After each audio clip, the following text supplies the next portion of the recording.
Good morning and welcome to PMB Morning Show, where politics meets business and the real issues take center stage. Today we are looking at two stories that define the state of the nation, the challenges faced by our traditional institutions, and the provoked expressions by clergymen on the state of the nation's economy.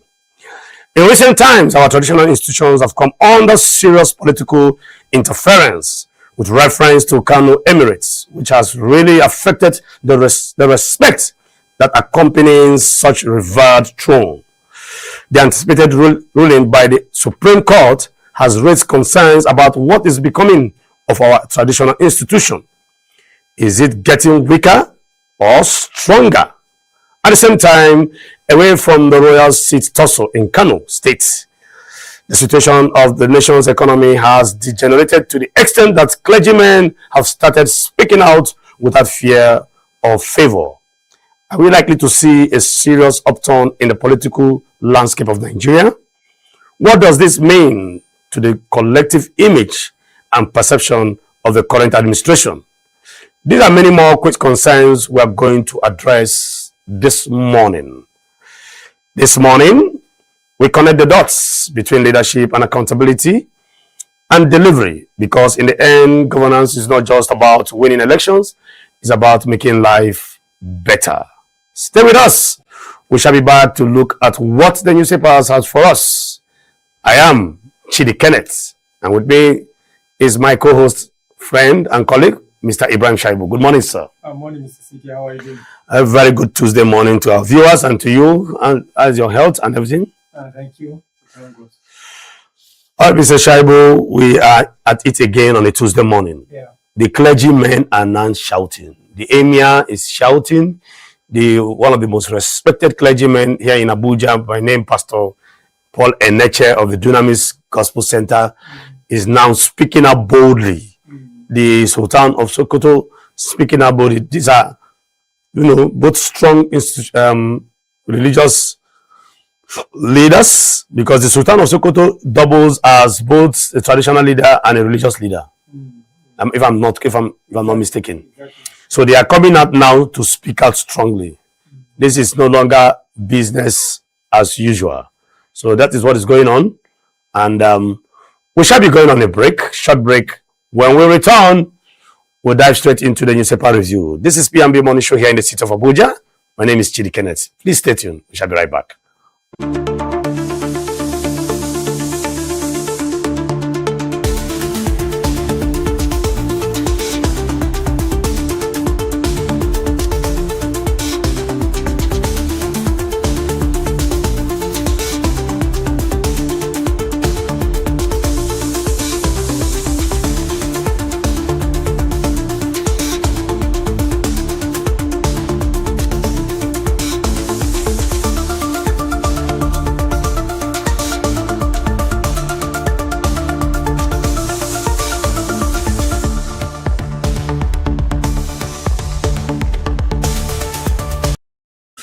Welcome back to PMB Morning Show here in the city of Abuja. My name is Chidi Kenneth, and I still have with me my colleague, Mr. Ibrahim Shaibu.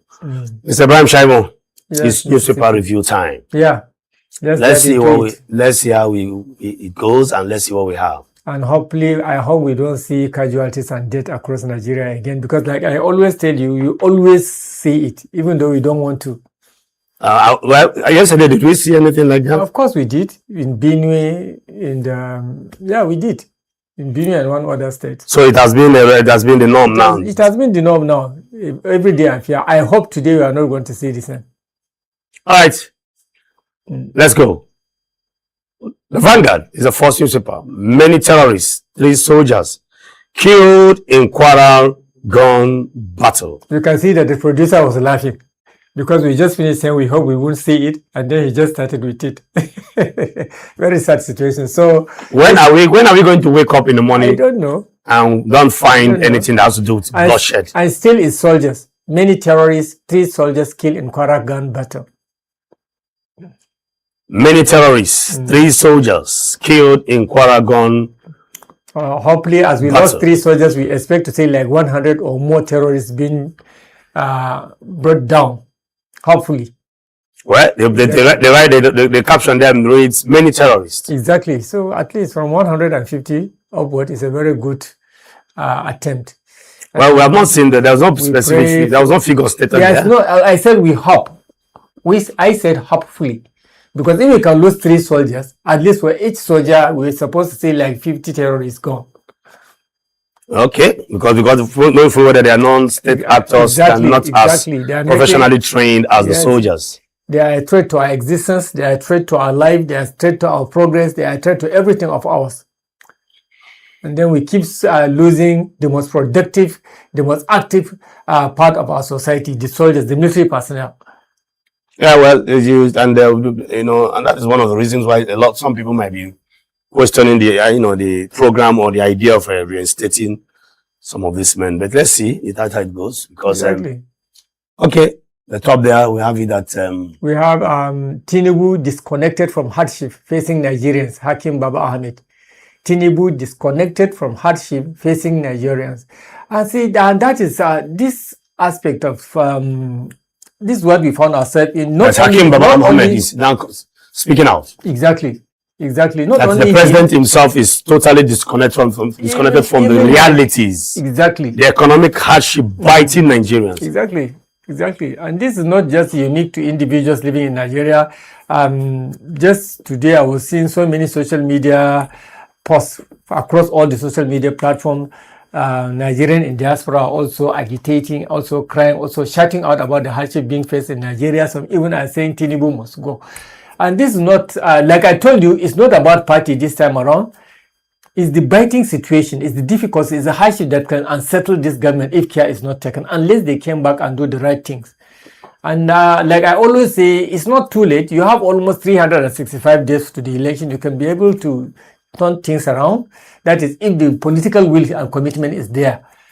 But actually, life is no longer easy for Nigerians. Now you can see another one there. The governors can fix insecurity. Governors stop running to Abuja. Stop running to Governors can fix insecurity. Ex-Commissioner of Police Owoseni. Now this is one of this is an ex-commissioner of police speaking up now. Yes, exactly. That governors can fix it. Yeah. They should stop running to Abuja. So why are the governors not fixing it? So if a person of the caliber of an ex-police commissioner, he might have been a state commissioner of police one time or the other, I think he knew that they have the capacity. But then the level of insecurity across our state now bypass the powers of the state governor. Of course, no. If that's the case, an ex-commissioner of police will not be speaking out. You have to look at the gravity of the situation. Do you understand? It has reached to a state commissioner cannot control the Nigerian police. It cannot control the military. The power to control this comes directly from the federal government. It's only the federal government that has the power to control the military as a unit.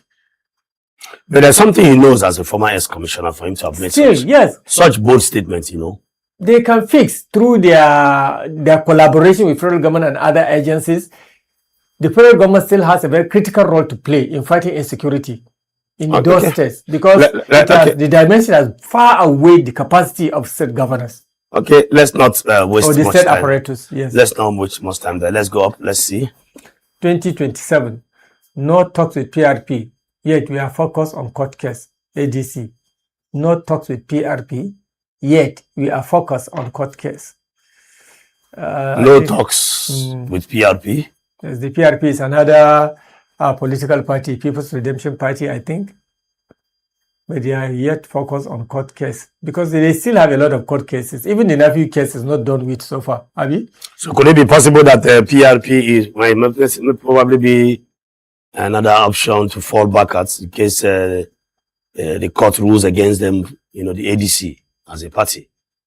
Yes, probably so because we are hearing no talks. As you are seeing now, this PRP is the oldest political party in existence so far in Nigeria. The PRP? Exactly. The PRP was registered in 1979. It was the party registered by late Alhaji Aminu Kano of Kano. It was the party that saw the emergence of two state governors in Nigeria, the former Kano state governor, Alhaji Abubakar Rimi, and former Kaduna state governor, Alhaji Balarabe Musa. they emerge as respective governors of their state on the platform of the People's Revolution Party. So the PRP is mostly been driven by the poor people. That is why in Hausa they used to call it Jam'iyyar Talakawan Nigeria, the party of the grassroots, the poor grassroots people of the north. And then the party went into coalition with one former NPP, Nnamdi Azikwe's National Party of Nigeria. At one time, it was part of they went into amalgamation. So I think now, because the Yanni is coming from the poor, from the poor Nigerians, that is why they are thinking maybe it's now the new alternative in case the legal also does not go in their favor. Does not favor the ADC as a political party. And I think it's a very wise decision. Okay, let's go down. So we don't waste time on Vanguard. Let's see. Any other radar there? Yes, there is a Senate seat. Ogun East APC leaders endorse Abiodun, Ba Daniel.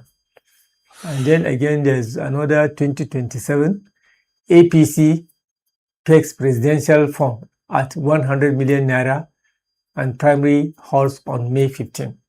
So APC presidential form 100 million naira and primaries holds on May 15. Let's see. Is anybody contesting with President Bola Ahmed Tinubu? In the ADC? At the APC? In the APC, I don't think so. Is it the ADC that is talking I think for the presidency, it has to be, what do you call it, consensus. But for other governors and other state party officials at the House of Rep, I think that one will be based on primary election. All right, let's go to the next newspaper, please. Tribune, how ADC presidential candidates may emerge. How ADC presidential candidates may emerge. Okay, the whole country is waiting to see who is going to battle it or slug it out with President Bola. All eyes are on the ADC. All eyes United are on the Opposition ADC. Movement to midwife consensus option. Source. United Opposition Movement to midwife consensus option. So honestly, it's game on now. Right now. Yes. It's game on for the ADC. The whole country is waiting. I can assure you that, like I said, one who is in tune with the people on the street, Nigerians are waiting to see who is going to be the flag bearer. Because throughout yesterday they had been in closed door meeting. Atiku was there, and two former southeastern former governors were there. Rotimi Amechi was there. Obi was there. And then till the end of the meeting, I think as of yesterday, Amechi did not resign his intention to run for the presidency because Obi, the purpose of the meeting was to call him to step down for Obi. He refused as of yesterday, Rotimi Amechi. Exactly. Yes. And then I think there's one other person from the southeast. Is it Evry or something like that? So for now, there are three prominent blocks within the ADC. The Obi is there, the articulators are there, and then now Rotimi Amechi is also another force to reckon with because he's not willing to step down for one southern candidate. Do you understand? So I think we will see what emerges by the end of the day. Well, that is the beauty of democracy and politics in itself. It's all about contest. Let's see how it goes and how it flows. Okay? ADC presidential tickets. Let's see how it's going to be. Who is going to clinch the ticket? And then we'll take it up from there. If you want to see more of this, you go to page 16 of the Nigerian Tribune. Yes, you go there and then find out what's going on. Let's go up, take it up a bit. What else do we have? No, down. PDP crisis. Wike calls for committee on reconciliation. Wike calls for committee on reconciliation. So there's still a patch in the PDP. Wike is the one calling for the reconciliation. Exactly. Maybe to sit down with aggrieved parties and then discuss way out for the party towards the 2027. Well, at some point, it was not looking like Wike was going to call for any reconciliation. Yeah. But I'm surprised to see, are you sure this is verified? Sometimes situation force people to mellow down a little bit, to soften down a bit. I think this is what is happening with the almighty Wike. All right, we still have the APC presidential candidates to emerge May 16th. NWC fixes governors primaries for May 23rd. you can see that they have different dates for different positions. They're May 15, 16 for the presidential ticket of the APC, the All Progressive Congress, and then for governorship primaries, fixing May 23rd. You see, some might want to argue that this is an attempt to check out the governors that will be loyal to the president. To check out or to favor them? No, to figure the first time, because some of the governors that wants to return for second term. If not, ordinarily, the governorship primary should take place first. But you see, yes, but you see, the presidential ticket is going to take place so that they can understand which state so that the weight of the president will come to bear. Yes, and then some might argue that it's also a way of trying to find out which of the governors is loyal to the president and who is not loyal. Exactly. Let's see how it goes anyway. It's political season. Exactly. Tinubu approves how many billion? 15 billion Okay. take-off grant for new police academy campus in Ogun. Tinubu approves 15 billion naira take-off grant for new police academy campus in Ogun. New police academy campus. That's a good news because we already have one in Kano. Then I think we have another one.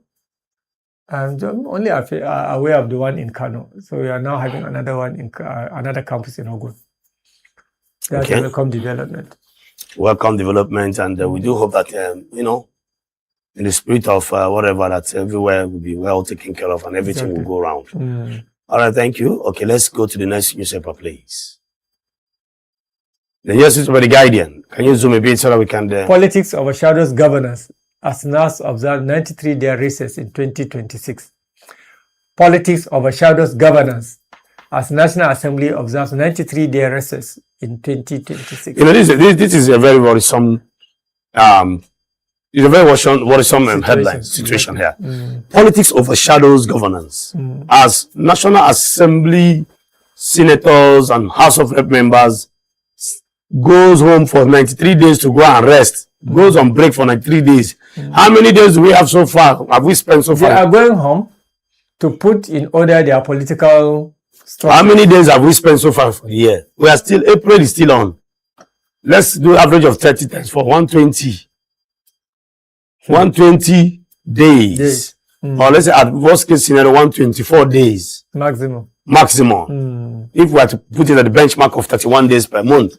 And out of 121 days, 124 days or thereabout, or let me say 120, do the maths. 121 minus 90 what? How many 3 days? 93 days. 3 days. So the National Assembly has spent just 28 days. 28 days. Chopping huge allowances. Legislating for, discussing national issues. How then do we make... In these 28 days, most of the things they do is not even legislation. Most of the things they do is approving laws. Out of those, most of the things you can see 93 days recess just in 2026. 2026 is still fresh. April is not gone. So if I'm to do my marks, National Assembly spent not less than 30 days. 30 days, honestly speaking. In 4 months. Then you may begin to wonder, what did they do in those 30 days that I've spent? Mr. Ibrahim, do you see any meaningful progress with this kind of I tell you, as far as I'm concerned, this National Assembly is the worst that I've ever seen in the life of Nigeria. Worst.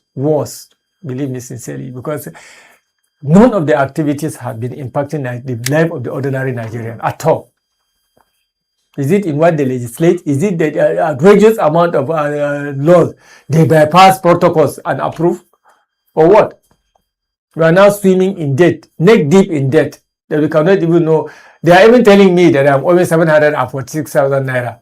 724,000 naira. 24,000 naira. You are owing, your wife is owing. I don't even know. All your children are owing. When to take the loan.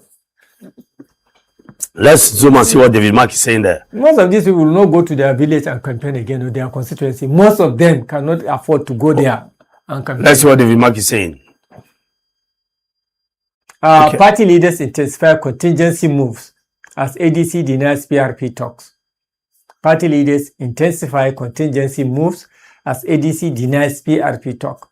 Like I always say in Hausa, in ba ruwa me ya kawo batun ruwa. Mba rami, me kawo batun rami. So, Mba rami ko? me ya kawo magana rami. Akwai rami. So, no matter how they try to spin the language, I believe there might have been some talk, or there must have been decision to consider talking with the PRP, because they have to calculate in case the court decision does not favor us. What do we do next? You understand? Initially, they thought about the SDP before they even joined the ADC. You remember when they were leaving their various parties, they were thinking of joining the SDC. Then suddenly they diverted to ADC. And now they are rethinking the PRP. I think the PRP is a better platform for them rather than any other political party for now, because the PRP is already the party that is welcoming to the ordinary Nigerian. It's a grassroots party. Because it's a party that talks about Nigeria's sovereign. It's a party that is that has recognized the position of the Nigerian masses. Let's go up there and see what we have up there. We are the guardian. No, up, no, down, up, yes, zoom it a bit so we can see. INEC says fake X account was used to frame chairman as ADC youth protest.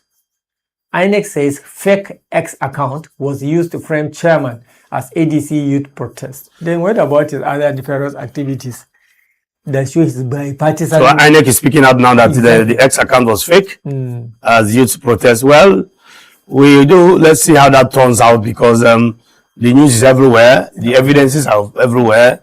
We know these days we are in a very serious technological era when people come out. You see somebody doing something wrong, and they will come out and tell you it is AI. Exactly. You know, and even now, I think I heard that even the masters of the AI, that is China, they decided to ban it among the young people. Because they abused it. Yes. You will see something, koro, let me use our native language, koro, and they will deny, say it's and AI. Somebody will tell you it's AI. You know, I wonder how. When I have seen this picture of David Magna, somebody will just decide to say, no, this one is AI. A person at 78 cannot be one of the pictures can be understood. What a video. Videos, exactly. You will see live video, and you know that this is a live video of maybe one of a political leader romancing the leg of a lady. And they will tell you it is AI. AI. Exactly. So we have another rider up there. CDS charges troops to crush bandits, keep Nigeria safe at all cost. Page 3 of The Guardian. CDS, Chief of Defense Staff, charges troops to crush bandits, keep Nigeria safe at all cost. Then another rider there is saying PDP, NEC adopts 2027 election timetable, declares end to crisis. PDP NEC adopts 2027 election timetable, declares end to crisis. So these are all stories you can find in various pages of the... Well, let's see how it goes, because PDP, now that we are hearing that Wike himself is now the one calling for reconciliation. Yes, it's a good one. It's a good one. But let's see how it goes that we journey through 2027. Exactly. Now we are hearing denials of no talks with PRP and all what, you know. It's okay.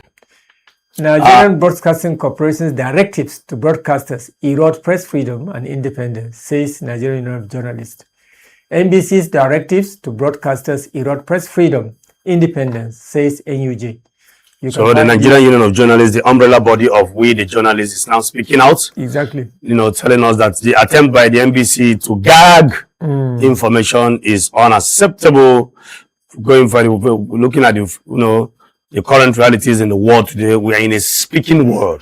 Exactly. In fact, I told somebody recently that the biggest business in the world are businesses that are related to talking. Exactly. We have the TikTok, we have the WhatsApp, we have all kinds of everybody's talking now, the Instagram and the rest of them, the X, Twitter handle, Facebook, everybody is speaking out talking. of freedom. So there's no way you can decide to gag people. You can't gag people these days. The world is a global village. Exactly. Everybody's speaking, everywhere is speaking, everybody's talking, left, right, and center. And one of the constitutional freedom of Nigerians is the freedom of speech. Well, of course, it's a global freedom. Yes, we have the FIB. We have also the FIB, the Freedom of Information Bill. Information Bill. So at least I don't think there's anything for anybody to hide. If you are doing what is correct, you should not be scared of people talking. Exactly. Exactly. You cannot try to control the narrative all the time. No, why will an old woman be jittery when dry bones are mentioned in a proverb? You can see that. Okay, let's go to the next newspaper, please. Daily Trust. INEC clears chair. Okay. Amopitang must go protest, swear. INEC declares chair. Amopitang must go protest, swear. As they are clearing their chairman, the protest is increasing. The protest that he must go keeps swelling up. Even as the agency itself, the commission itself, tried to clear their chair. I'm trying to find out what are the basis for his clearance. What are they using to clear him? Well, number one, the commissioners have not come to deny that lands were not given to them, and some gratifications were not given to them. Exactly. They have not come to the up till now. Have you seen any memo to that? Not. That is one. Two, the body language, or rather what my friend will tag as the body odor of the institution INEC is suggesting that there is some form of partisanship. Exactly. That the commission has been compromised. Alleged partisanship. Let me use the word alleged. Because you see, you cannot. We are very intelligent people here. We see things, we perceive things. No matter how you try to deny pregnancy, it is a matter of time. Similar protests took place in London yesterday or day before yesterday. Yes. Somebody was saying that could it be the reason why NEPA does not give us light in the evening? I'm telling you to gag information, to gag me. I am telling you what is happening. Okay. I have not seen light from 5 p.m. till 10 p.m. every day, and these are the prime time where all forms of informations and news, prime time news, 9 o'clock news, 8 o'clock news, 6 o'clock, 7 o'clock, different kinds of political news. That is the best time we can see, apart from the mornings, because in the mornings everybody's rushing to the office to attend to one or two hustling and bustling. Well, even if to make end meet, to meet up to their daily needs. But in the evening when you are home to relax and then watch and know what is going on in your country, you don't have the light to watch it. No, Allah, you can always see what is happening on your phone. So how many people can afford? What are you talking about, Mr. Shaibu? Phone. When do you have the data to watch it? At least it will not. Is it not after eating food you cannot talk of data? No, you are right. In an economy where hunger is down, ringing the bells everywhere, as I speak to you, I don't have data now. Exactly. My data got finished. And somebody had to spot me yesterday to do one or two things. So what are we talking about? And we are hearing that one of the communication industry careers or platform has decided to, not to lend Nigeria, not to borrow Nigerians recharge card anymore until you clear off. Okay. Over a week, some of us cannot make calls. For those who are owing, cannot make calls. Like the producer there. So 2027. Okay, the producer is also a victim of that. 2027.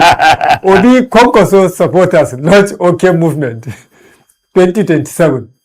Obi Kwankwaso supporters launch OK movement. The OK movement is on. Okay, the O represent Obi, the K Kwankwaso. Yes, okay. It's such a very okay arrangement for me. It's okay. It's okay arrangement for me, at least. It baffles me how when you have if you're a candidate supported by the youth, you will see creativity at its best. Of course. This is one of such creativities now. Okay. Exactly. The merger, the marriage is okay.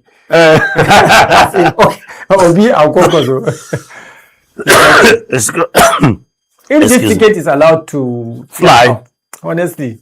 Let's be very honest with ourselves. Honestly, I'm telling you, people will be going to toilet. if this ticket flies, people will be going to toilet. I'm telling you, their stomach will start doing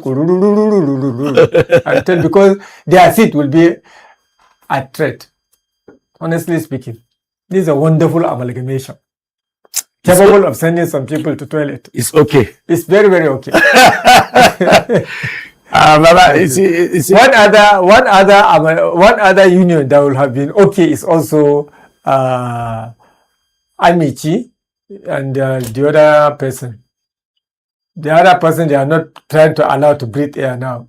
Former Kaduna governor Amici Rufai will have also sent shivers to some quarters, but that one is not politically feasible for now. Especially now because nobody is talking. Where there's Obi, you can't hear Amici now. And then El-Rufai is beyond where he is now. So for now, we can do well with okay. We are okay with okay. We are okay. You are okay with okay. For now, yes. We are okay. Well, you know, I'm laughing. You know, Nigeria is a very interesting country when it comes to politics. Exactly. Every political season, we begin to see all kinds of, new initiatives, new styles. We have seen the articulated, we've seen the obedient movement. The obedience with 4B. We have seen now we are seeing okay. Exactly. And, it shows that creativity is now gaining grounds in politics. Exactly. And this shows that when people like you, you don't need to be a APC or they will do a lot of things for you. They will do a lot of things. You don't even need to be a APC. Stylishly. Youth, and you can tell creativity of this kind tells you where the mind of the youth. Exactly. Am I correct, sir? Of course, yes. Because that's what was said. Not only do you this time around, the problem is that of Nigerians, not just a particular segment of Nigerians. Versus the government. Versus the government. Like I tell you, forget about the OK movement, forget about the ADC. It is the poverty. It is, honestly speaking, it's the situation Nigerians have found themselves in that is going to do a lot of havoc.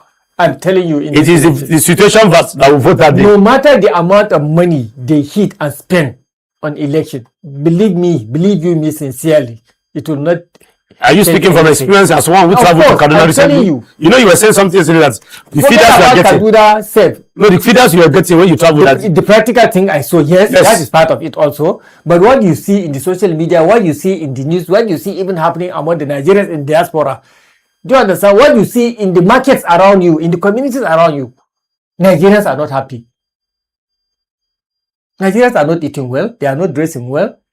They are not taking their drugs as even common amlodipine that is supposed to be very commonly obtained, the BP drug that many Nigerians are now under BP. It's not even readily available as it used to.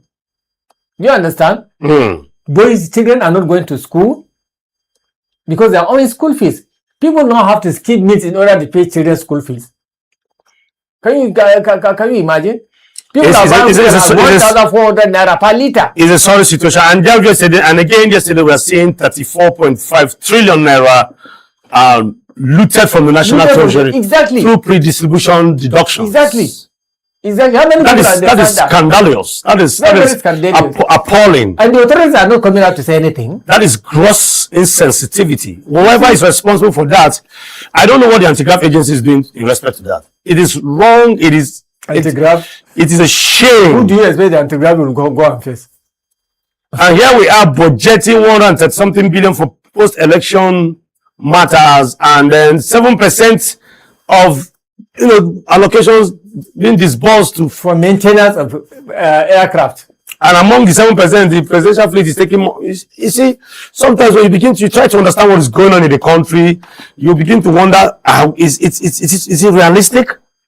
Could this report be false at all? Could they be forged? What's going on? We don't even know. Sometimes you say these are the things that it is not healthy for our mental state. What is every day you tune to the televisions, what greets you is killings and all kinds of misplaced priorities going on everywhere. Killings, 3 soldiers, 12 others killed, passengers abducted in Kwara and others. That means Kwara state and other states. That's what this study is telling us. Now, apart from that, away from that, you can even see pension scheme. Police retirees take protest to Villa. A policeman that will serve 35 years. See their angry faces. I mean, zoom the picture. See their angry faces. A woman was crying. A woman is crying there. See. You can see this is why most policemen will not even want to. Trillions of nairas, the government is sitting on trillions of nairas that are not even being used for any practical program. This is a national embarrassment. See the plight of Nigeria. People who have served Nigeria. The Minister of Interior should look at this. Yes. I'm sure he's seeing it. Of course he's seeing it. Or the Minister what does it take to pay police affairs? Police affairs. What does it take to settle these people? One who has worked actively, faithfully for 35 years. You cannot give him his money to go and rest and enjoy the remaining part of his life. allegedly. These are officers. Some of these are officers. These are men living like almajiris. Look at them. Look at Nigerians. They are, and these are men that they have knowledge about arms, use of arms. Exactly. They are well disciplined. Some people are religiously well grounded. Otherwise, some of these, it is people like that sometimes decide to take arms and go and join banditry and other nefarious activities. Or go and even train young people. Yes, for them to be the kingpin and then train young ones. It's very, very unfair. Very, very sad. One stupid person will just take trillions of naira and go and hide it somewhere. And sleep comfortably. In Nigeria. Okay, we've seen this. Tinubu approves new police academy campus of 15 billion naira. 15 billion naira take-off grant. Okay, 3 soldiers, 12 others killed. Very good development. Passengers abducted. Okay. Let's look at the other. What you need to know about what you need to know about routes. Huh? So they are saving a new BVN route. I'm not even aware. I will find out about this from the... Well, what we do know is that a lot of things will be unveiling as we progress towards the I have this doesn't have to do with the new tax policy also. Well, so that more fish will be caught in the net. Because in one of the report I heard that the net has increased widely now, so almost everybody is being covered by sheltered by the. I don't know what category of fish are you going to categorize yourself? Yeah, one of the fishes. Now. Is it? Are you tilapia or shark? I don't even know myself. You don't even know which one. I'm too small now. We are too small. Even my smallness, they should have been. They should have said, "What would I even fish from this guy?" Some fish are too small to be caught in the net. Okay. But the government doesn't care about that. All right, let's go. Let's go to the next video. The Punch. APC imposes 2-week deadline for presidential governors' NAS forms. APC imposes 2-week deadline for presidential governors' NAS forms. So the rule is there. You have 2 weeks to get your presidential tickets and your gubernatorial tickets. APC release timetable fixes presidential primary for May 16 and gubernatorial primaries for May 23. Ruling party says presidential form at 100 million naira, gubernatorial aspirant to pay 50 million naira, Senate 20, Reps 10, State Assembly 6 million. The party is going to be making a huge amount of money. Serious money. Telling you. Serious money. So, I don't know. You know that, but common sense will not even allow you to think that somebody can remove his 100 million naira and buy a form to reach to that stage.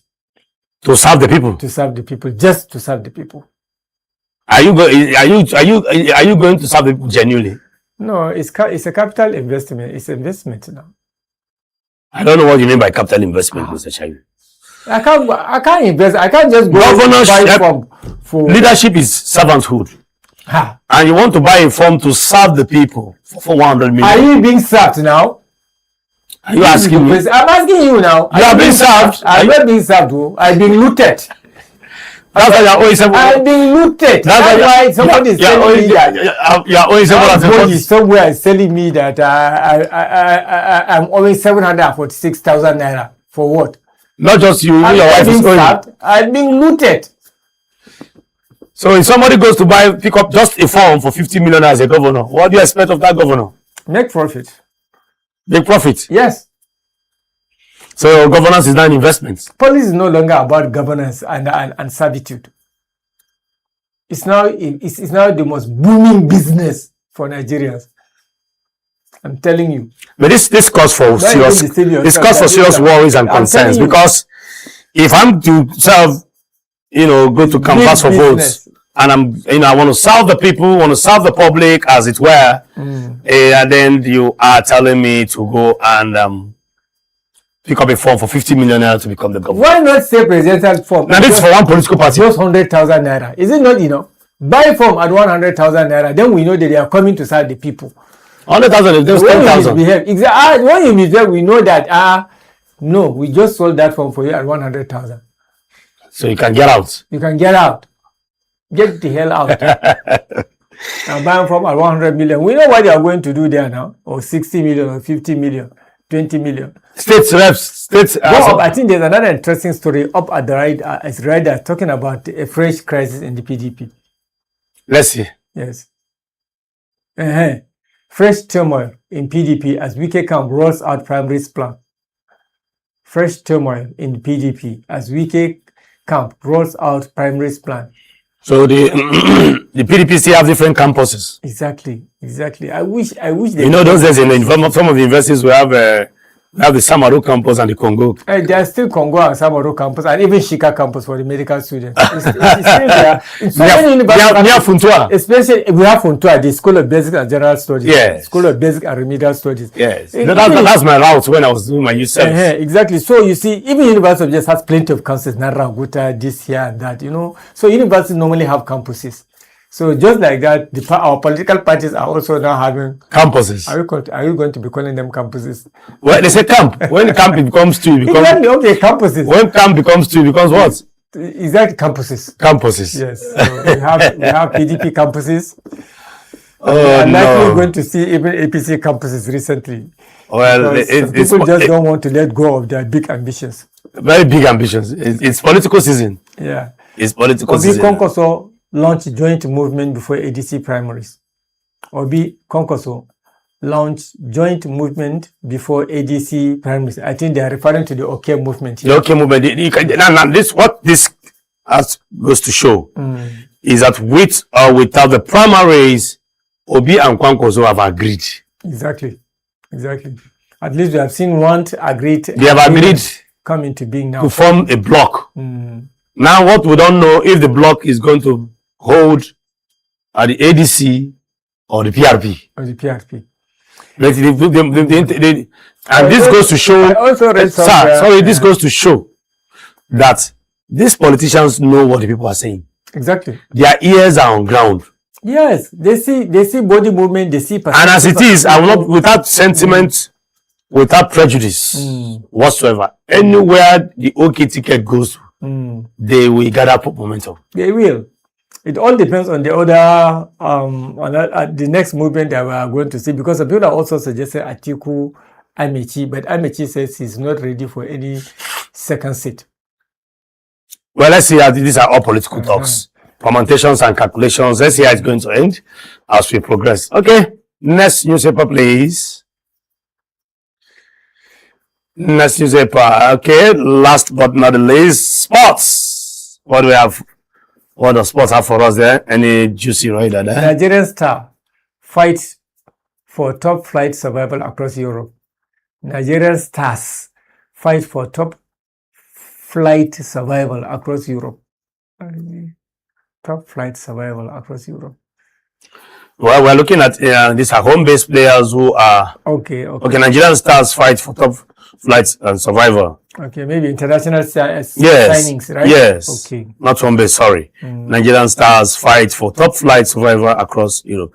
You know, Nigerian players, most of them are doing well. Domestic players, yeah? Yes. Okay, the El Keremi. No. These are top flight. These are players playing professional football outside the shores of Nigeria. Okay. They are actually, trying to step up their game to see that they secured, top clubs like the Real Madrid, the Barcelonas, the Man Cities, the Man U, El Chelsea, just name them everywhere. And so far so good. We have the likes of, Lukman, making us proud, Akko and the rest of them, Oshime and the rest of them.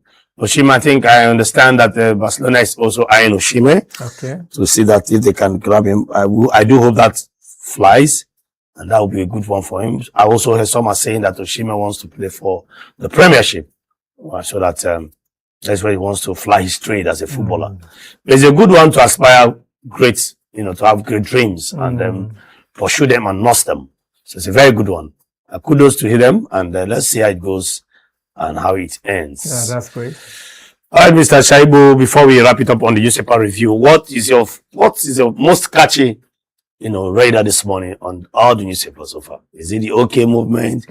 Is it the whatever? Because I'm excited about the OK movement. My only fear is that the other strong contenders in the APC. Because let's face reality. This gentleman agreement that we have in place, this 8 years for South, 8 years for North, I think it is working fine for me and for a great majority of Nigerians. Because once we disturb the balance, for us to be able to put things right, it always takes us a long period of time. And it always breeds disunity among us. One of the presidential candidates tried it and lost out. Huh? One of the presidential candidates almost wanted to distort it and he lost out. Exactly.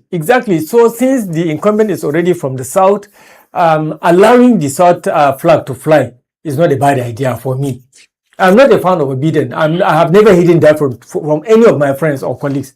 I'm not a fan of Biden, but I just feel it's the right thing to do because he's the only visible Southern candidate for the APC that can take us into the promised land. Because we are no longer interested. I'm not talking neutrally now.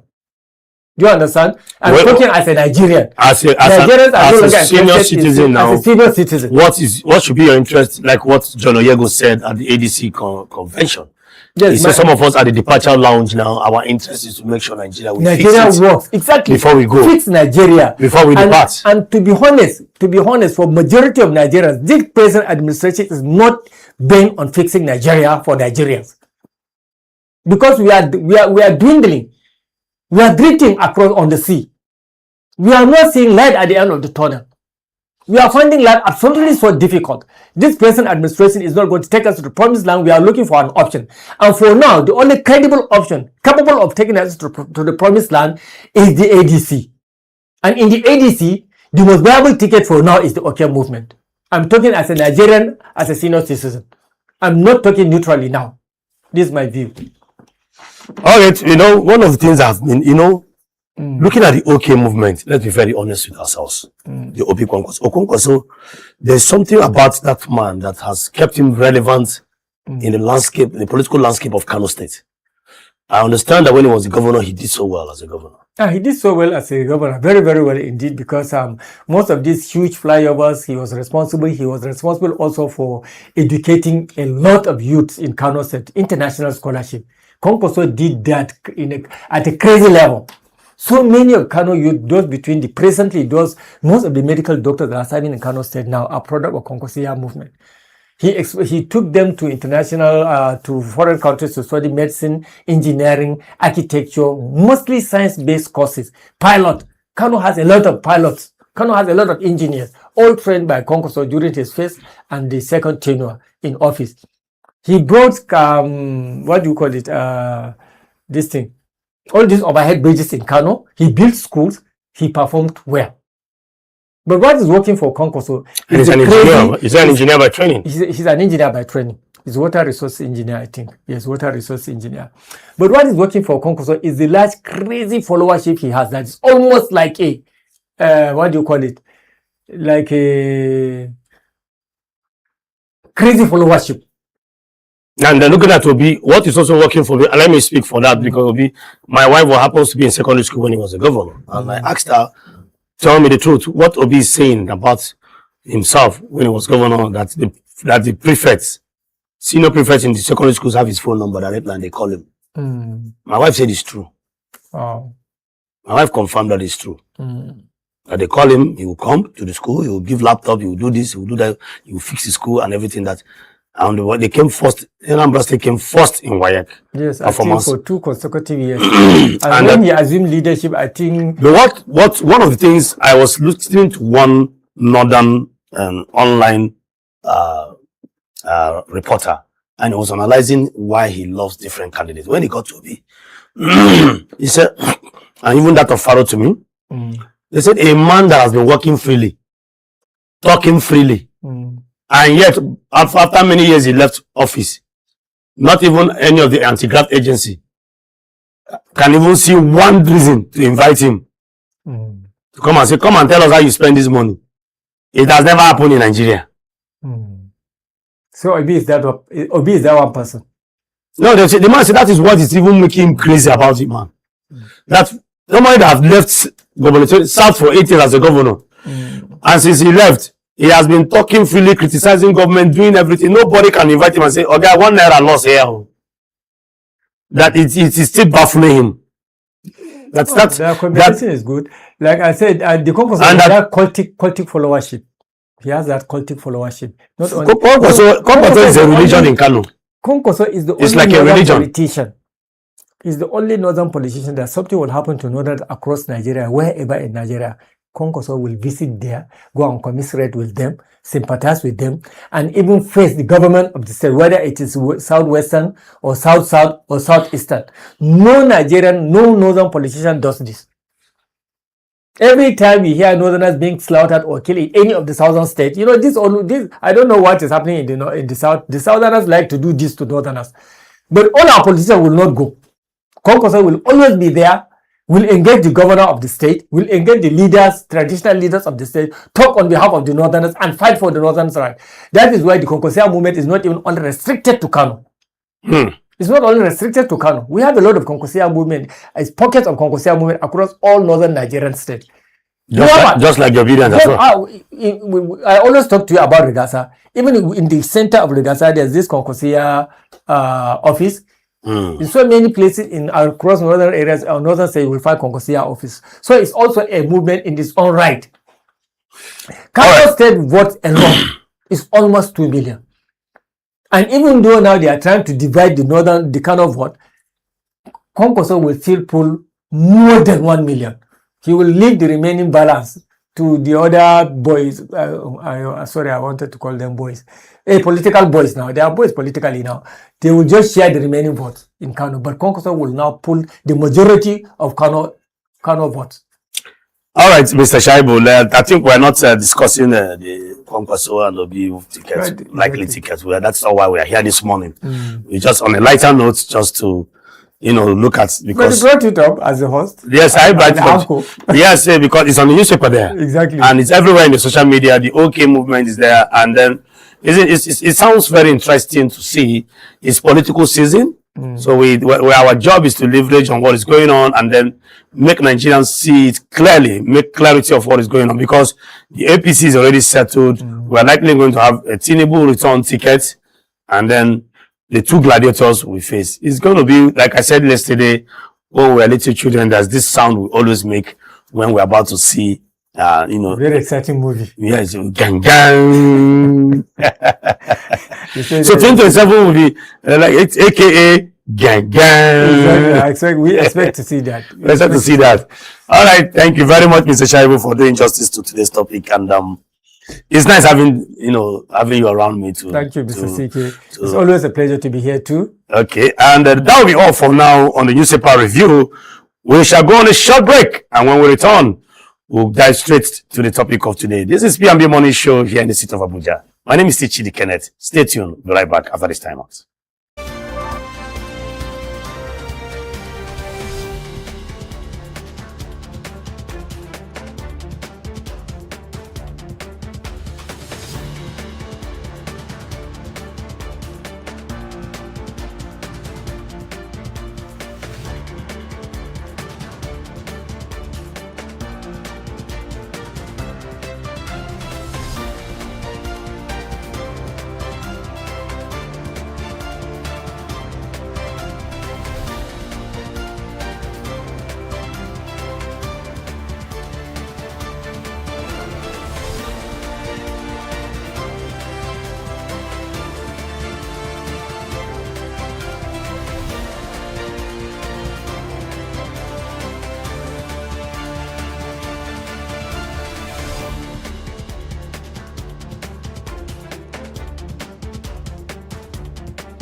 All right, welcome back to P&B Morning Show here in the city of Abuja. My name is Chidi Kenneth, as usual, and now we are going to hit the first topic for today.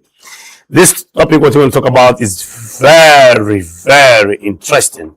Interesting in the sense that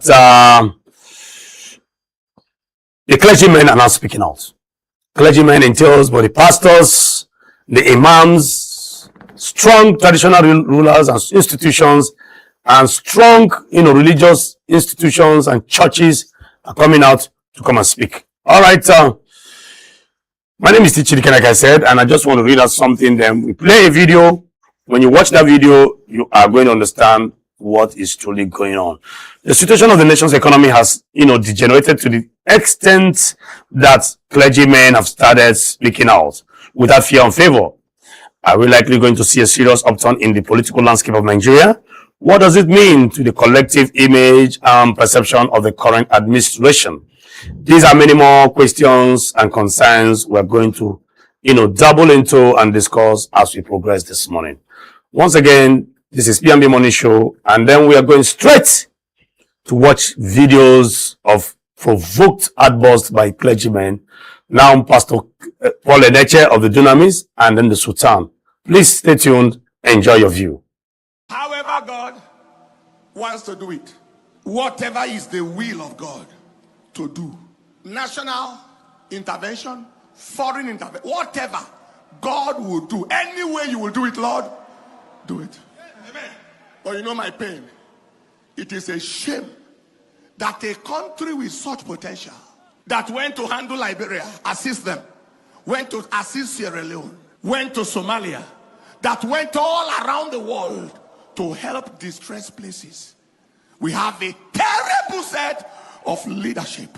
Wicked human beings. Wicked blood-sucking demons in places of authority who allow this country to degenerate to a point where outsiders are saying they want to come and help. Killing, bloodshed is normal. Just be riding in your personal everything. It's normal. 1 million people perish, it means nothing. What a useless power. Power that cannot secure a nation.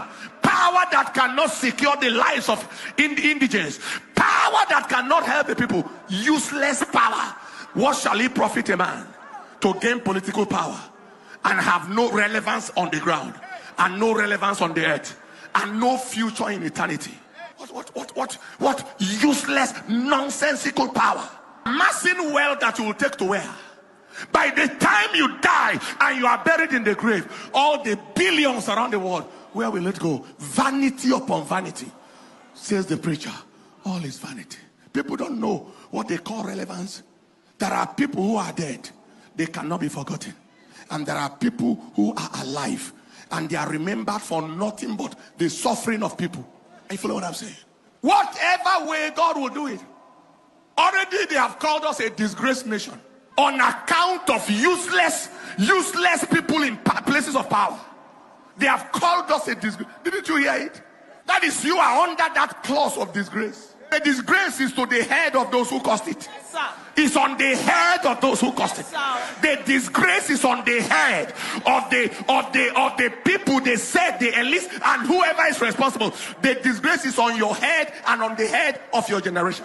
Military can help, but they are weakened. They post-planted people and means them to weaken them. Military can help, but they give an order and the people give some counter order. Arrest terrorists today, they are released tomorrow. Inconsequential.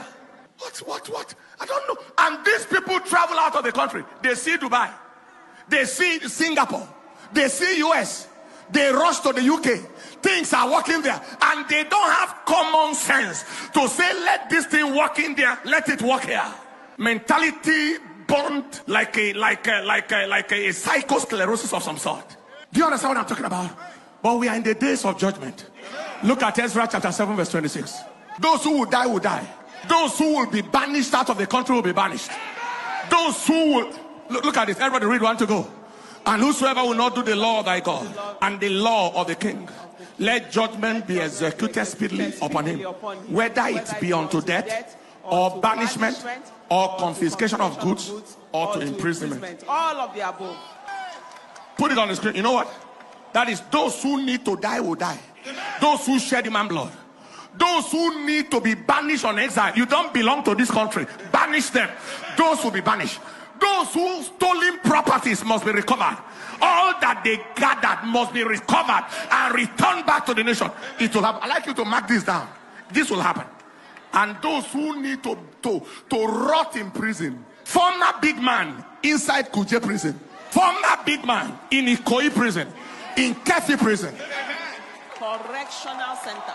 Quarantined in correctional center so that their minds can be corrected. The people who guarded them before will be guarding them not to run. Lift your voice and say, Father, fulfill this word in our nation. In our nation. Fulfill this word in our nation. In our nation. In our nation. Those that need to die in authority, in power, in position, let them die. Those that need to be sent on exile from this nation, let them be sent. Those whose goods need to be confiscated to return back to national treasury, let them be returned. Those who need to end the rest of their lives in prison, let them go. Open your mouth and pray. The Lord has answered and he has heard us. Give him a big clap and a shout of praise. And every spell on this nation, every spell that makes the land to see the abnormal as normal is broken. To see the abnormal as normal, the spell is broken. To see the abnormal as normal, that spell is broken. Turning things into a joke. Nigeria is a funny place. Big things are happening there, but people are not joking right now. Wow. That was a very serious outburst by Pastor Enenche. Pastor Dr. Enenche of the Paul Dunamis, Paul Enenche. You can see him speaking with every sense of audacity. Exactly. Before we proceed, we also want to see the video to strike the balance of the other revered, most respected Sultan of Sokoto, who doubles as a religious leader and also one of the strongest, if not the strongest, emirates in the northern part of Nigeria. Let's see how that video. The strongest. Now things are really very bad. It doesn't take anybody to know, yes, Nigeria is in a very, very bad situation, and it's a fact. And I'm happy to hear the two leaders of the National Assembly saying that personally and in public. Let's not deceive ourselves that things are all right. Things are not all right.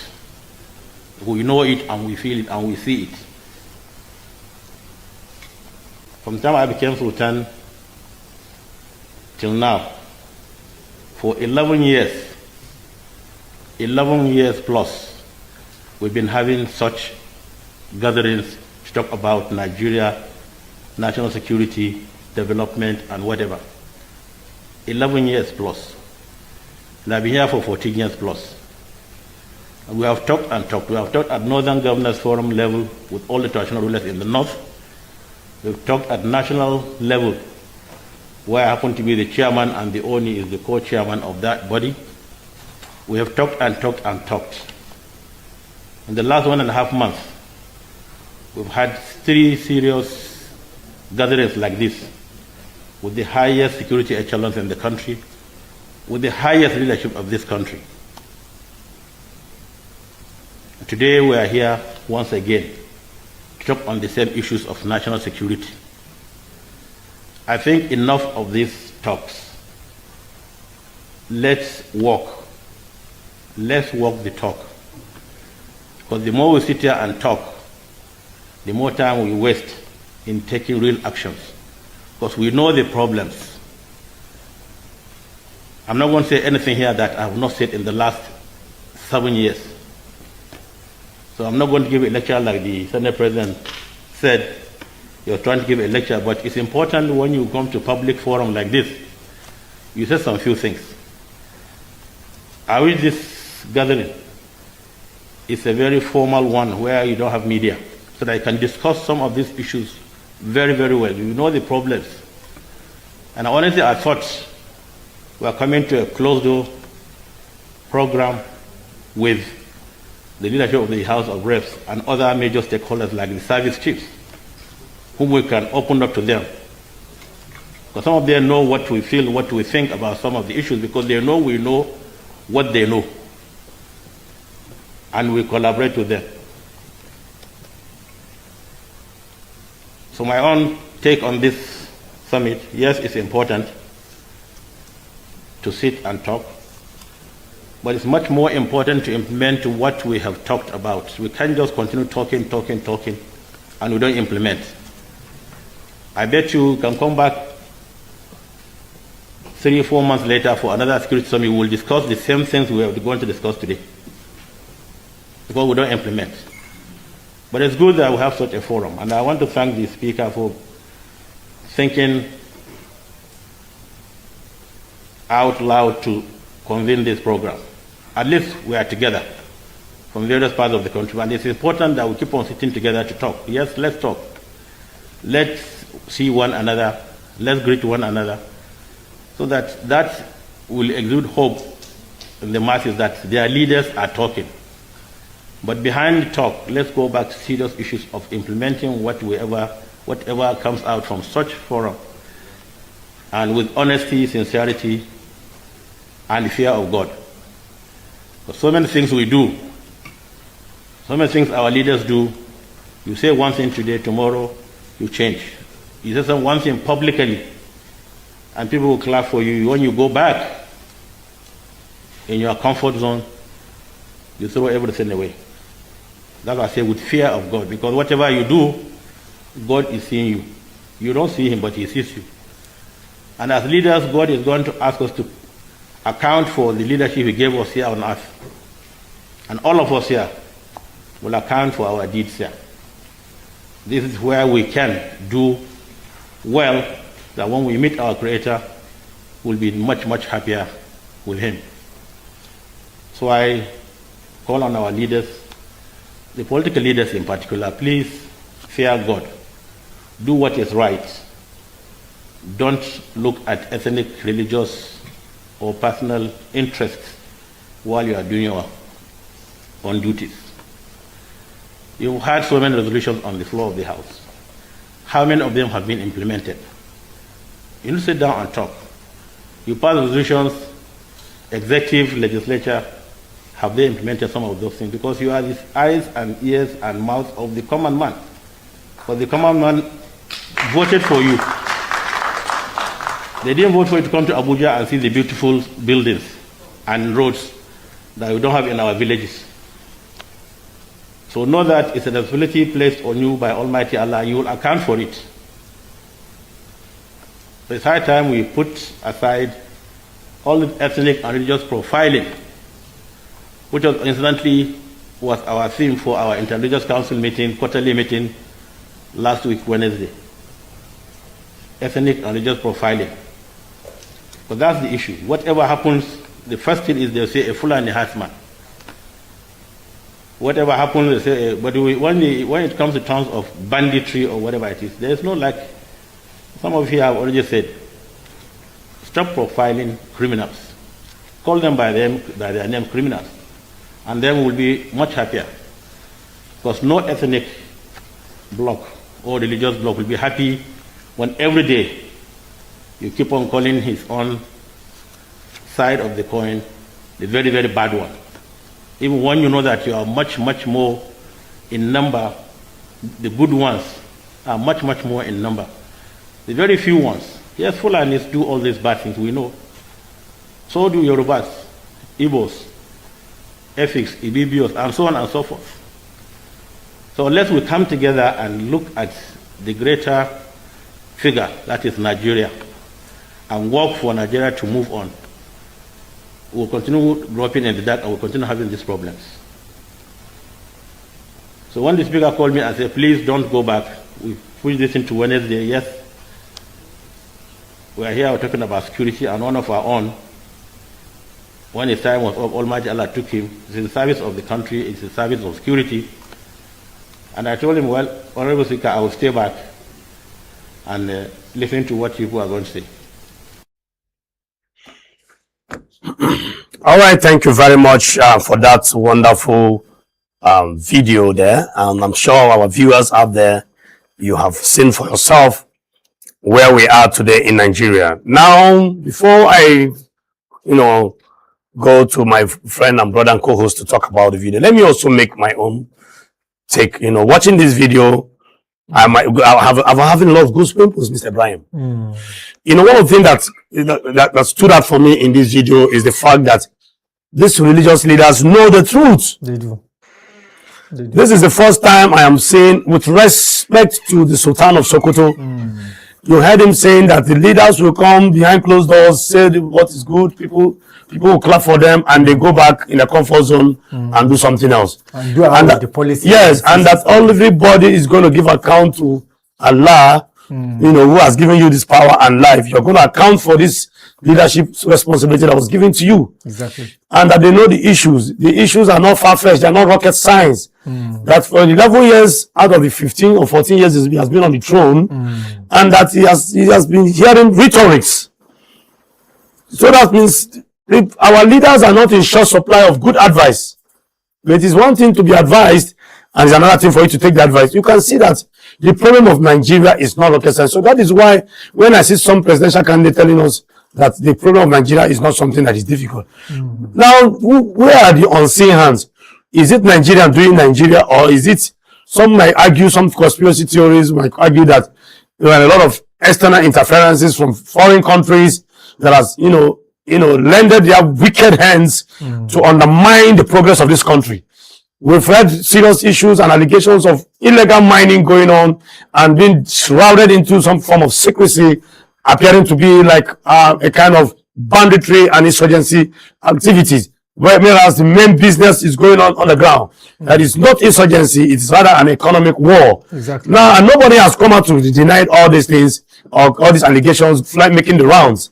Now, these issues, I'm pained personally. I am so provoked listening to Pastor Paul Enenche too, of the Dunamis, a well-respected clergyman, coming out to speak without fear or favor, praying and laying curses on those who are saddled with the responsibility to provide good governance for Nigerians. We have no business suffering in this country. We have no business going through what we are going through, because Nigeria is blessed with so much mineral resources. Nigeria is blessed and endowed with all forms, name it crude oil, name it gold, name it lithium, just name the minerals in large commercial quantities. And here we are owing 159.55 trillion naira, and every Nigerian citizen is owing 724,000 naira that he did not borrow to eat. Now we cannot eat 3 square meal. Our children cannot go to school. Security killings every day. 7% being allocated disbursement for Nigerian, Air Force. And somebody is coming to tell us that they will have drones to supervise elections, and we are voting 135.5 billion naira for post-election matters, and we are voting 75 billion to cushion the effect of electricity. No light, no food, no. What is happening in this country? I was also venting, because looking at this video, it shows that the problem of Nigeria is staring us at the face. Then the leadership is the problem. Exactly. And some leaders will come making joke of this whole thing, telling us prayer allowance and the rest of them. In fact, with due respect to the Senate President, who is saying that terrorism will end in 2027, making a joke of this whole thing. Definitely. I am personally provoked this morning. You should be. I have children who are Nigerians. I am a Nigerian. I feel the brunt of this country. I see what is going on. I'm a journalist and I know what is going on. Now, looking at these political leaders coming out to speak in this manner they are speaking now, it shows that, in fact, I'm so impressed by these two people. God will bless them for us. God will give them more strength and energy. I'm so impressed. Look at the way they are speaking truth to power. Exactly. I wonder how people who lead us in this country are wired, how they think. Some of our leaders are so insensitive to the plight of the people. People are dying every day, and solutions are available, and then we are not doing nothing. Not at all.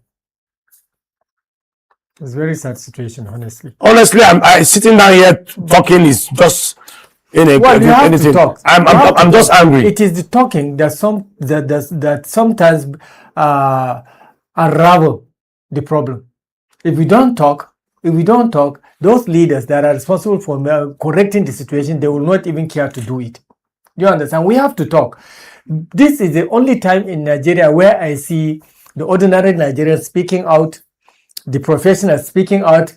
It has now reached a stage whereby even religious leaders, the clergies, are speaking. The traditional council, the traditional royal fathers are also speaking.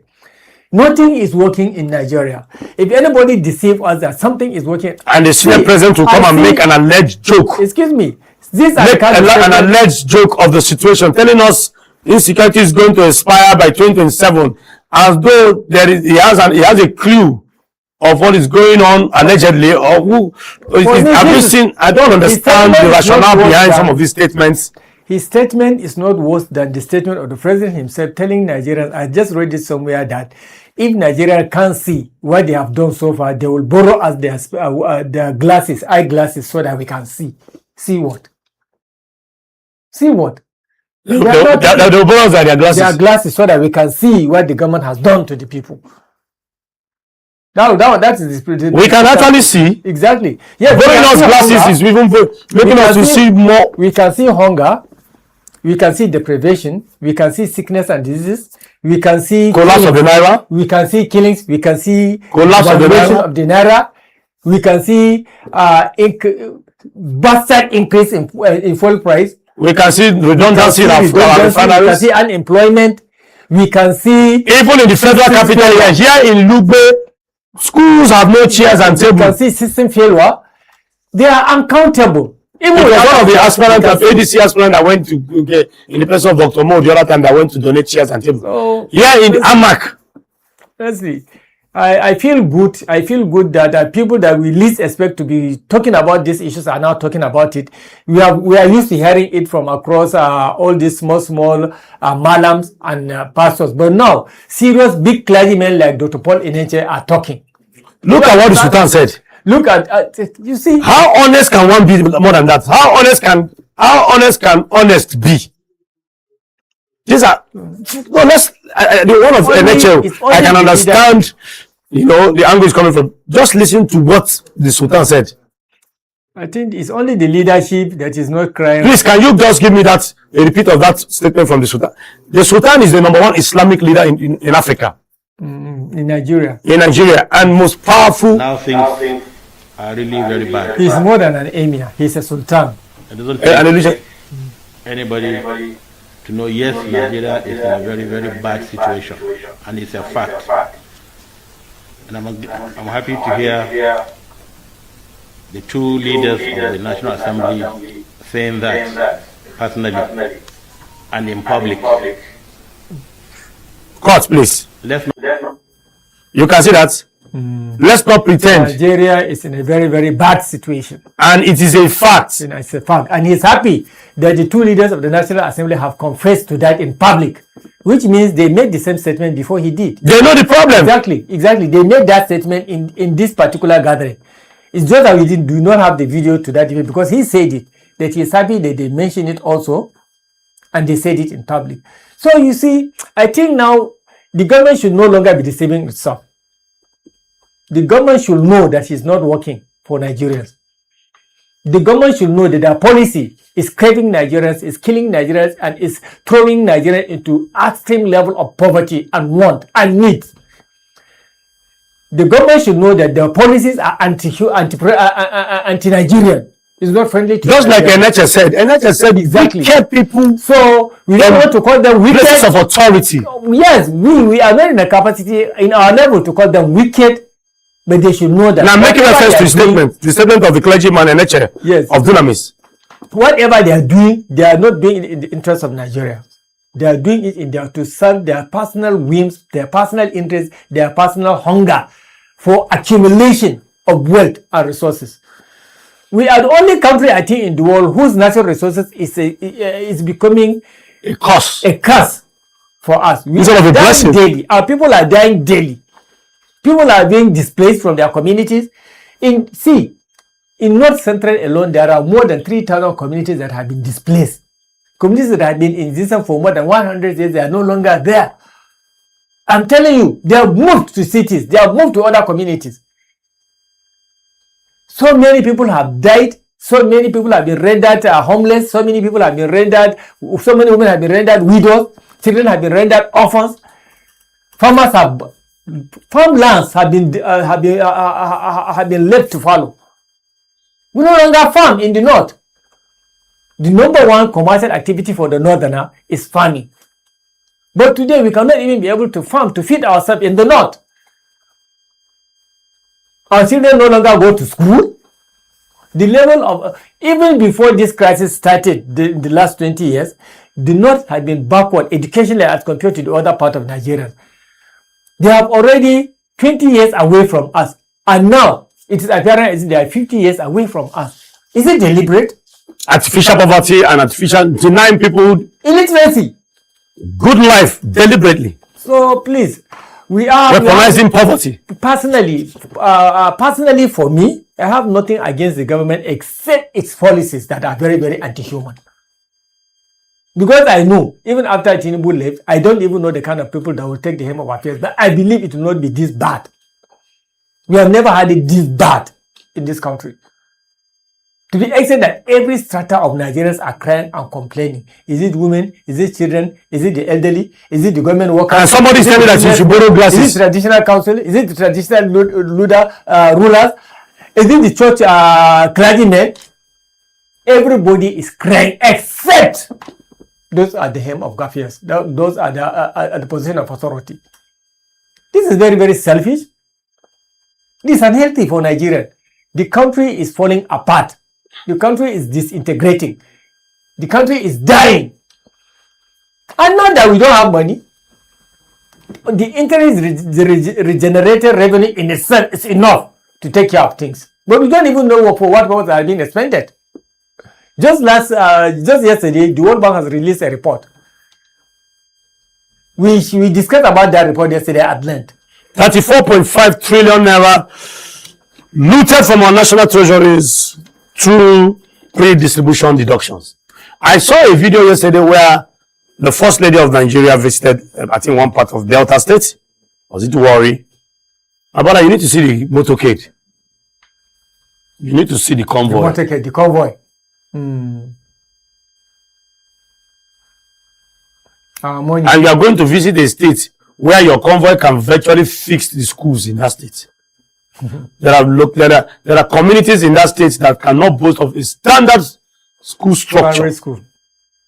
Government schools. We've never had it this bad, though. Nigerians should know. And then it's about time your vote works for you. That's my only advice for Nigerians, honestly speaking. No matter the amount of money they spend, I don't think they are going to make any reasonable impact because Nigerians have suffered in this administration. Well, Mr. Shaibu, is a sad one indeed. It's highly regrettable that we find ourselves in a situation like this. Sometimes I begin to wonder what is going on in the minds of those who lead us. Is it that they're just like one of the radar captured it in the newspaper today that Tinubu who said that the president is cut off from the hardship. I think it's daily trust. Yes, daily trust. Is it daily trust? Yes, I think it's one of the I don't know if we can have it flagged up there. We saw it. Do we have it there? The president is disconnected from the hardship of Nigerians. Okay, let's zoom in. Let's see. I think let me see. No, okay. It's not here. Is it there? No, it's not there. Okay, it's one of the papers. It's not. I thought it's daily trust. Is it there? It's not there. Is it in this very paper? It's at the top right there. Whatever paper is at the top. It's at the top. Yes. No, not there. Okay. While we are waiting for it, we can see that, I'm trying to find who made that statement. Is it here? Okay. I don't think it's there. But you see, it goes to show that people are speaking out. People know. Yes, all over. I don't know the handlers of the president, what they are telling the president. Is it that they are telling him all correct, sir? I just have very bad advisors, I think, because people around the leader are always responsible for proffering advices and suggestions, and they will be lying to him. Honestly speaking, I think we have it here. Yes, the Vanguard of Hakim Baba Ahmed. Yes, Hakim Baba Ahmed disconnected from hardship facing Nigerians. Tinubu disconnected from hardship facing Nigerians. I'm telling you, it's Hakim Baba Ahmed. I think he's one of the major members of the ACF. Yes, ACF. All right, Mr. Shaibu, whether we like it or not, we just have to move on. We're very hopeful.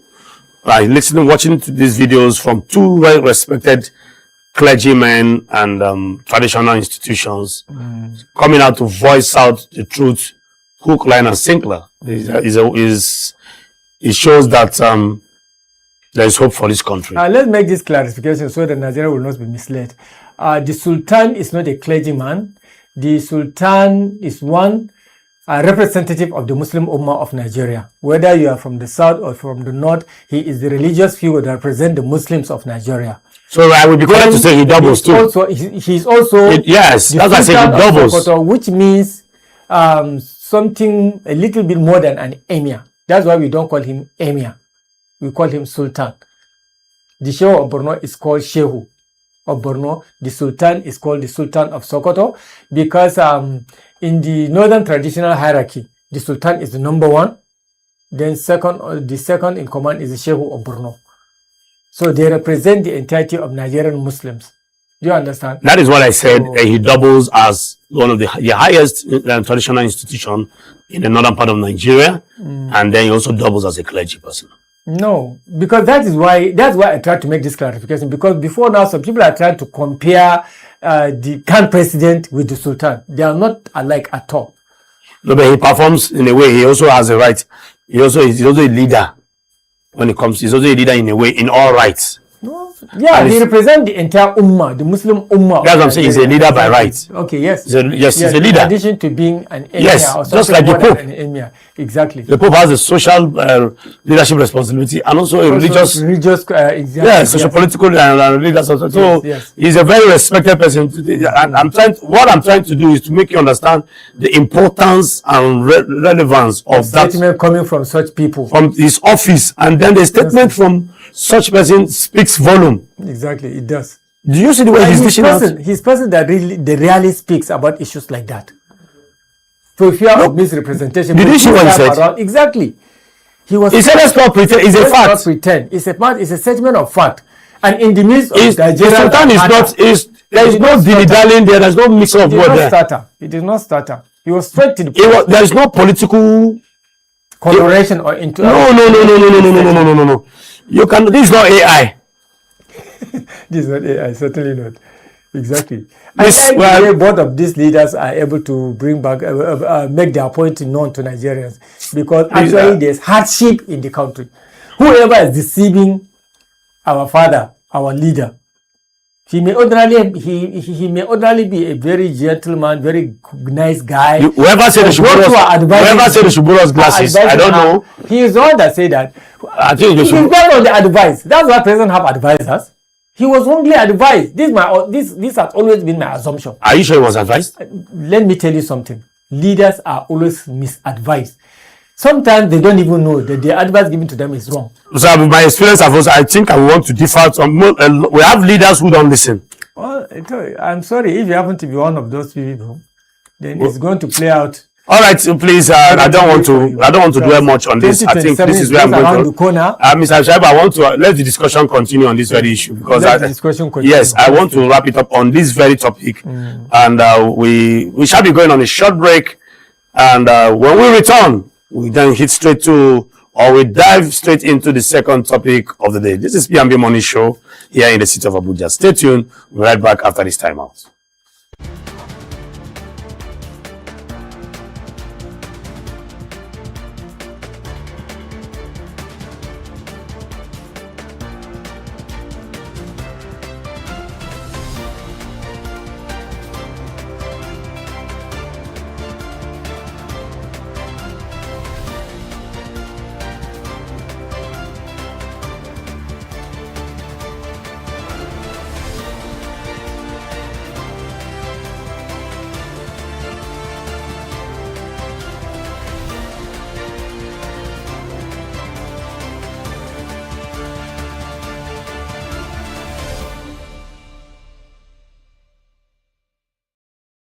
All right, welcome back. This is P&B Morning Show here in the city of Abuja. My name is Chidi Kenneth, and as usual, I still have my friend and co-host, Mr. Ibrahim Shaibu.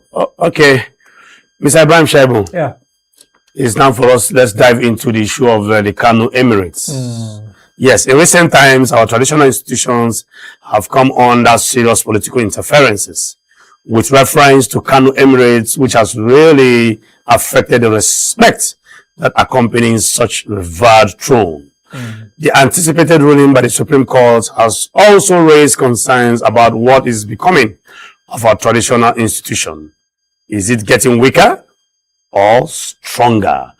Mr. Shaibu, before politics, during the days of the colonial masters, during the colonial era, traditional institutions were so powerful, so much so that the colonial masters were able to reach out to the grassroots, to the people via the traditional institutions. And today we are saying that traditional institutions, even though they are still revered, but somehow there seems to be a lot of political interferences. So is our traditional institution getting stronger or weaker? No, weaker by the day. Weaker. And they're losing relevance too. You see, before now, the traditional institution used to be highly respected, and then because they are the most closest to the people at the grassroots, so they know what goes around within the communities. They give orders, and their orders are being respected. But then gradually, the politicians started delving into a traditional institution, and then their strength had been eroded by traditional by politicians. The case of Kano State in particular happened when Konkoso, after the death of a former emir of Kano, late Alhaji Ado Bayero of blessed memory, this person was enthroned as the emir of Kano, former CBN governor Sanusi Lamido Sanusi, by Konkoso. So people thought that position should have been earned by the eldest son of the late former that's Bayero himself. Bayero. Yes, that is the other emir that's been sworn in again by Ganduje. So because of the rivalry between the two political leaders in Kano, Konkoso on the one hand and Ganduje on the other, they started pinching politics on the institution. That is how we ended up having two houses, two emir, one enthroned by Konkoso, and the other now after being dethroned and enthroned by Ganduje. No, that's not dethroned, banished at some point. Banished at some point. You have to dethrone him first before you banish him now. You understand? So this has created a very wide gap in the traditional institution in Kano State, to the extent that even the Kano people themselves are now divided. Some are paying allegiance to Sanusi Lamido, and some are paying allegiance to Aminu, the other Bayero. As this now, there are two emirs in Kano. Can you imagine? One operating in prominent emir. Yes, prominent emirs. Each one claiming ownership of the title. You can imagine, it has never happened in the north like this before. And you can see how politicians have this nature of spoiling everything they thought they lay their hands on. And because the constitution failed to provide constitutional role for the emirs, that is why it is very, very easy for the governors to abuse the traditional institutions in the northern, in Nigeria, not only in the north, but in Nigeria generally. And it's a very, very sad situation because the people are more at home with the traditional institution more than they are with the political institution. Okay, now now it has, degenerated so much so that to a level where such revered and respected institutions begin to find themselves in court. Now, these were people who were seen as, quote and unquote, judges at some point. Exactly. Even the judges are supposed to be under them. Before it was like that. They appoint the judges. The alcalis. The alcalis report to them, but now they will be subject to the hearing of the alcalis. Can you imagine that? So what has changed? How did we find ourselves there? Politics changed because up to today we have been agitating that the constitutional role be carved out for the traditional rulers. I think during the Constituent Assembly in 2000 and what, this provision had been put forward. That look, we have to find, particularly as championed by a lot of traditional rulers from the north, more than from the south, that look, find constitutional function for us because we are closer to the people. We know the people, and the people know us better than they do know you. But the politicians are afraid that once this constitutional function has been provided for the emirs will have upper hand in the eyes of the people more than they are. Do you understand? They will have less political relevance. If you cannot have political relevance if you don't associate yourself with the traditional institution, and this is the fear of the politicians, to the extent that now nobody even has any respect for the political institution among the politicians. The governor can come today and decide to dethrone a sitting emir, which is not supposed to be so. Exactly. It is even president now involves themselves. I thank God, because at a certain point in time, Tinubu want to put a lot of his influence on this institutional crisis in Kano. But at a certain point, I think some people advise him, so he pulled away his and said, okay, this is left for Kano people to deal with their situation. Because politicians wanted to drag him into it. Do you understand? One, Tinubu is not a northerner. Two, he's a president, he's not a governor, he's not a Kano indigene. Do you understand? But they want to involve him so that they will have tarnished his image. But he was smart enough. Some good advisor advised him to take himself away from it. You know, initially he wanted to interfere. And everybody began to know where his interests were at that time. So he quickly said, well, they advised him, sir, don't do that. Then he quickly ran away from that. I like the way he pulled out of this crisis. Very, very embarrassing. And I hear now that the hearing is slated for April 22nd, 2027. So until that time, we'll continue to be seeing two emirs in Kano, which has never happened in any part of this country. Polarizing the system. Is that polarizing the system? Creating disharmony, chaos. In a place densely populated as Kano. But not ordinarily. There is no combination, there is no flow, or there is no well-tailored, interferences or connection between politics and traditional institutions. Now, I don't see any connection between the two. Politics is politics, and then traditional, institutions are because the traditional institutions are being controlled by the governor has control over the emir. Now, you know that even if an emir want to go on leave or to travel on medical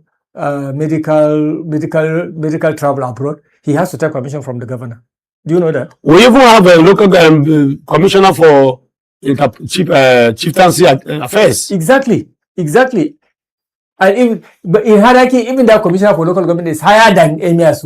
You can see how they were able to downplay the traditional institution. And they pay them, and they don't pay. Even local government chairmen are higher up than emirs in some places. So you can imagine that. And what makes even this... And the sad part of it is that some emirs are not being paid salaries.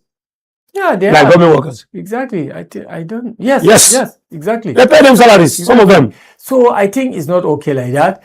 The kind of situation is even very, very disturbing, because do you know that they are related? They are related. I think they are something like cousin. The immediate younger sister to the Bayero is the eldest wife of Emir Sanusi. And their two parents are related. I think they are cousins. The first wife of so you can see family politics. Politicians are trying to wreck up family system, family ties. They are related. He was the Bayero's father. Took very good care of Sanusi. That's why he gave him his daughter, who is the other Bayero's younger sister. So the ties are very, very close. They are related by blood. A very strong family tie. And politicians are here to just waste this relationship. So what negative effect does it have on the people? Yes, one, it will bring about disunity among the Kano people by themselves. This is a place where you have two emirs. One part, half of Kano are supporting the one emir, and half of Kano are supporting the other. Even among the Kano citizens, even among Kano indigenes, there is disunity now. It will also heat up the polity, because since this thing started, and raise a lot of political anxiety. Exactly, since this thing started, even politicians you either belong, the emirs you will either be show allegiance to one political party or the other. Because obviously, it's the governors that enthrone them. One enthroned by Konkoso, the other one enthroned by Ganduji. So now when we see governors clashing between godfathers and godsons, the grass suffers. The emirs are now relegated to the grass. Exactly. And at a point in time, they wanted to even replicate the same problem in one of these states. I think, is it? Only Ibadan?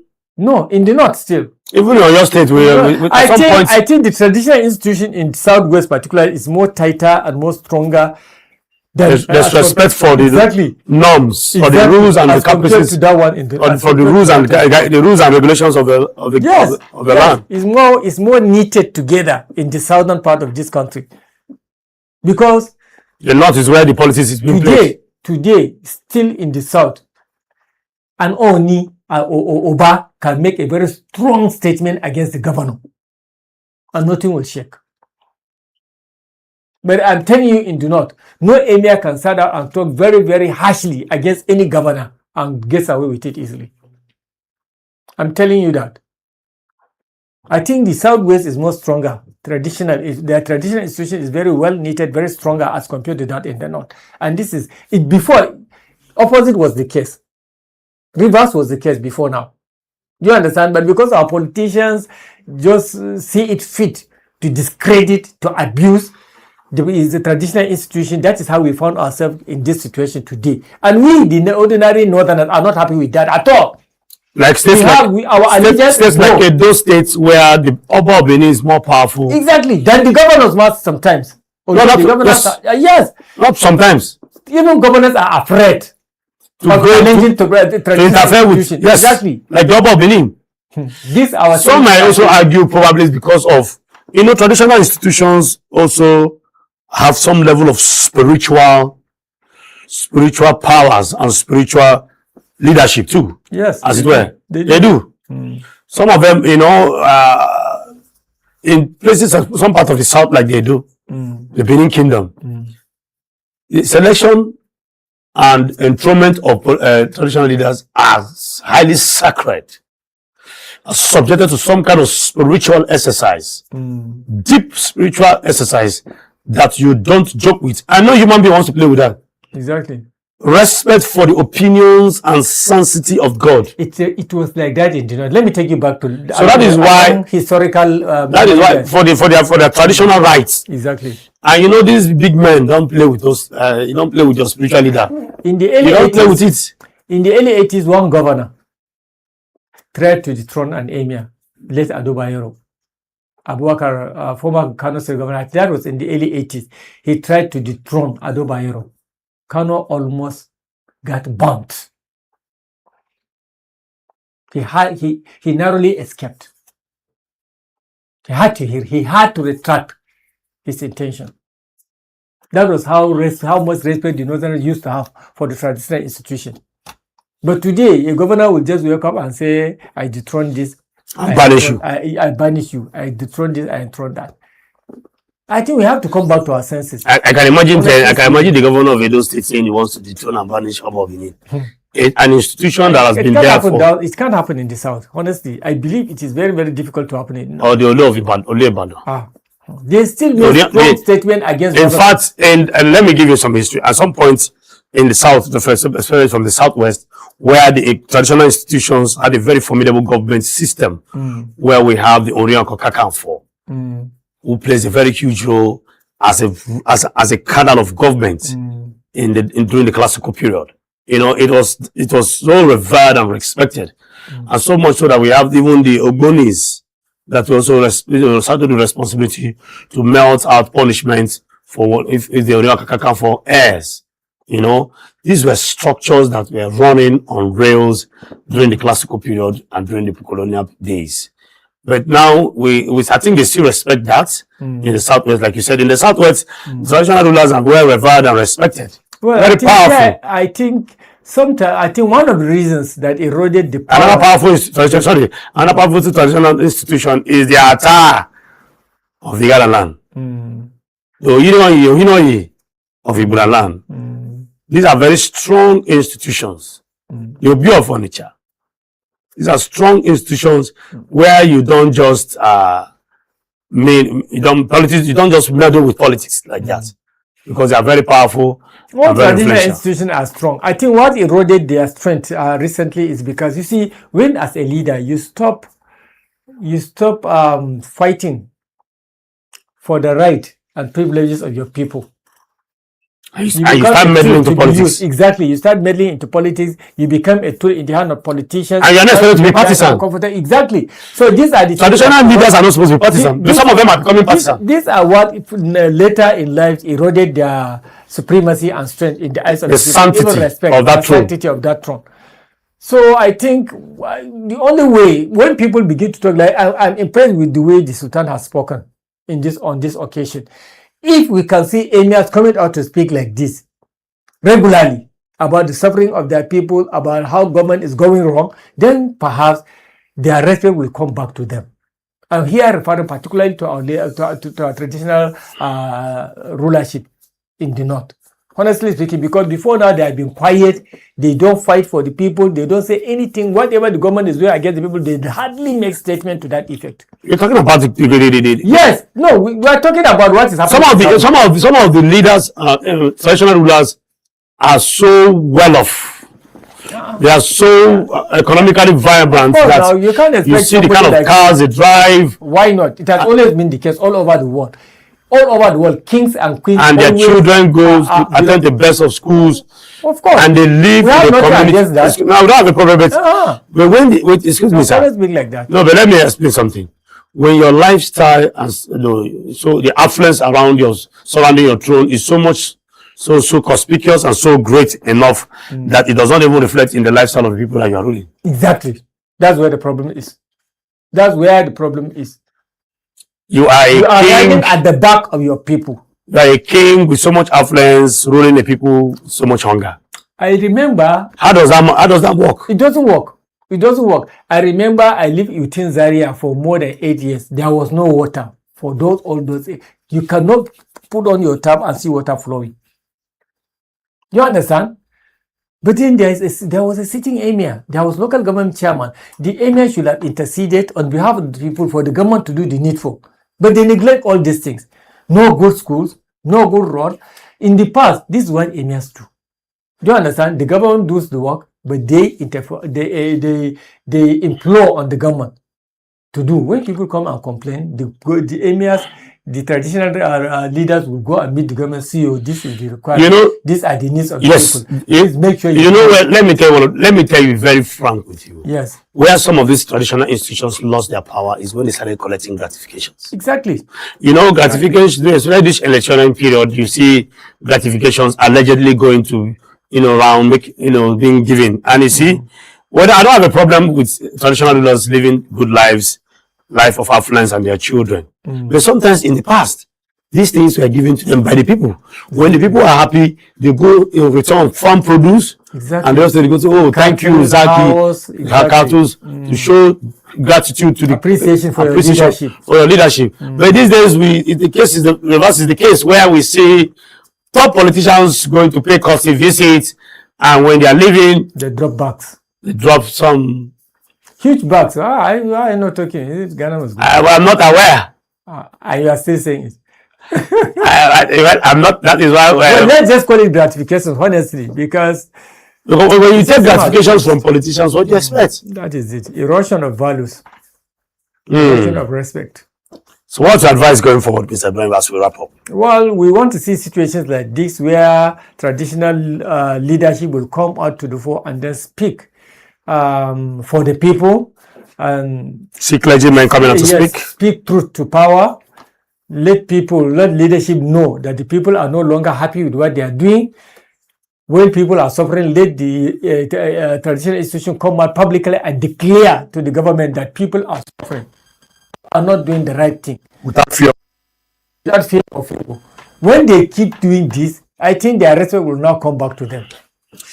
Whether with or without any constitutional function for them. Okay, unfortunately for Mr. Shaibu, time is no longer on our side this morning. Thank you very much for being here on the morning show to do justice to the topic thank you for having me, Mr. CP. It's been a wonderful time being with you this morning, and I must confess it is it's very, very interesting, and well sorted out. All right, that will be all this morning for the morning show. Please find time. Feel free to join us on our social media handles and on NICOSAT008 and on social media handles where we have Politics and Business English TV.English.